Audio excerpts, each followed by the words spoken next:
If you watch it back, we spent the whole match taking not one bump. There was one where I super kicked her and I was like, oh shit, like that. And she just kind of took like this crazy looking like Matrix bump like this. How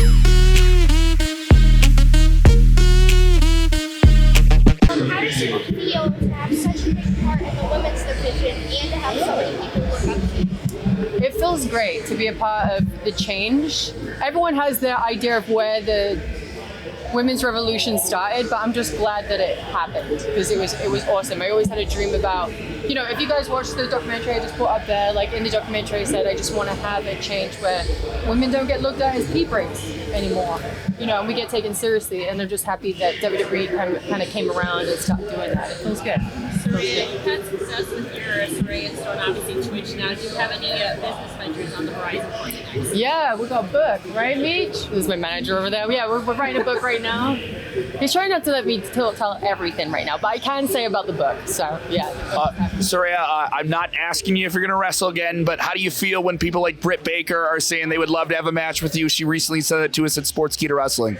I would love it. I would love to face her. There's a few people that I would like to be in the ring with. Again, if I was to ever come back, I would love to face Sasha, just because I feel like we have a built-in storyline, and she's just a fantastic wrestler, you know. I would love to face Britt Baker. I think she's incredible. But yeah, I have to be careful, and I still have like that kind of mind block right now, but eventually, for the right time and the right person, I'll definitely have a match again for sure. You talked on stage and in other interviews about your desire to get back in the ring.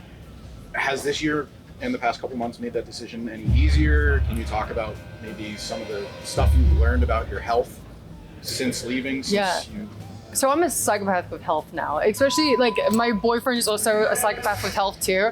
Like, so he just makes it easier to stay on a healthy path.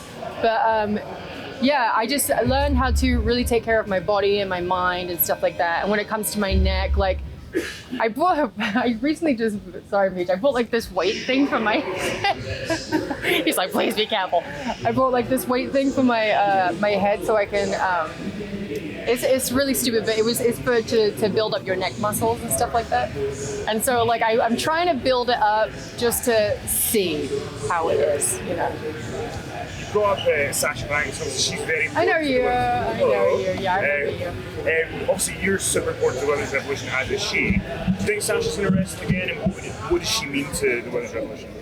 Oh, she's a big part of it. I mean, everyone loves Sasha Banks, right? So the Four Horsemen in general is it's a pinnacle part of the Women's Revolution. So I think she'll be back. I think now with Hunter in charge and kind of like taking the reins and everything, and I think just SummerSlam in general has just shown how much WWE has changed overnight, you know? I mean, I don't think anyone's really been 100% happy with a pay-per-view in a long time, but people are walking away from SummerSlam being like, holy shit, like this is a turning point. So I feel like eventually, you know, Sasha and Naomi, hopefully, in my opinion, will come back. And was it cool for you to see all the sort of returns and debuts last night? Yeah, I was happy for Coda. I was like, there she is, because like I sent her this gift of Paul Rudd, you know, when he's on Hot Ones. I was like, look at us, who'd have fought her? Because we both were out of the company. Yeah. I was like, who'd have fought?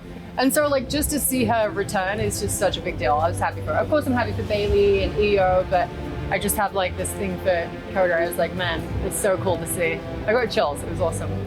Was there a wrestler, women's wrestler in the 80s, 90s, and 2000s you wish you could have had a kid with? Bull Nakano. Yeah. I love, well, that's where I got my submission from. But Bull Nakano, Alundra Blaze for sure. Yeah, she's awesome. You like Alundra too? Oh yeah. Yeah, that's one of my favorite matches. I was there, it was great. You were there? Oh, you're lucky son of a bitch. I was 2. But yeah, like, that was a good match. That was one of my favorite SummerSlam matches. One of my favorite WrestleMania matches is not women, but it was Ric Flair versus Shawn Michaels in his retirement match. Hell of a storytelling. Hell of a story. Yeah. Let's do a couple more, guys. Is that all? Absolution on stage. What about their growth?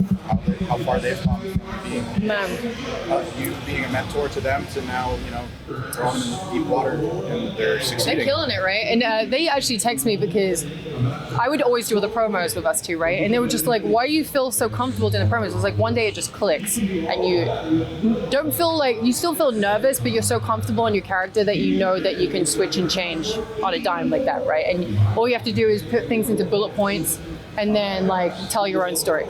So Sonia texted me one day and she was like, "You're so right, it's switched." And I feel like it has. Her on the mic and Mandy on the mic is like, they've just skyrocketed. They're just doing so good, and I'm so proud of them. I wanted to ask you about WrestleMania 31. I always think it's really interesting, that tag match with you and AJ Lee against the Bellas, because it's your first WrestleMania, you're mouthing along to your own theme song, and it's AJ Lee's last match. Did you have any idea going into that was kind of that stuff was going on, and what was that like, that this is your first big moment and it's kind of her last? Yeah, so we didn't really know that it was going to be her last match. She actually told me afterwards, she was like, "I don't know if I'm going to continue after this." So it was like, she didn't let us know that, which I think is really sweet, because if not, I'd be so sad, because I love AJ. We were just such good friends, you know, and we still are good friends. I just mean, like, we were traveling together, and we were always trying to keep kayfabe too. So she'd be in like the front seat of the car, and I'm driving through like the arena, you know, outside, and there's always fans out there, and she'd be like ducking underneath my jacket and stuff like that in the front seat, and I'm just like, "AJ sucks," like that, while she's like hiding in the. So yeah, she was like I called her my fairy godmother too, you know. She also got me these pair of Doc Martens when I first was going to the UK to wrestle, and they had Union Jack on the toe, and it was just awesome. She just was fantastic. So yeah, I would have been so bummed out. We actually had a SummerSlam match where her neck was bad, and it was the one where I won the Divas Championship, right? And she couldn't take any bumps. So if you watch it back, we spent the whole match taking not one bump.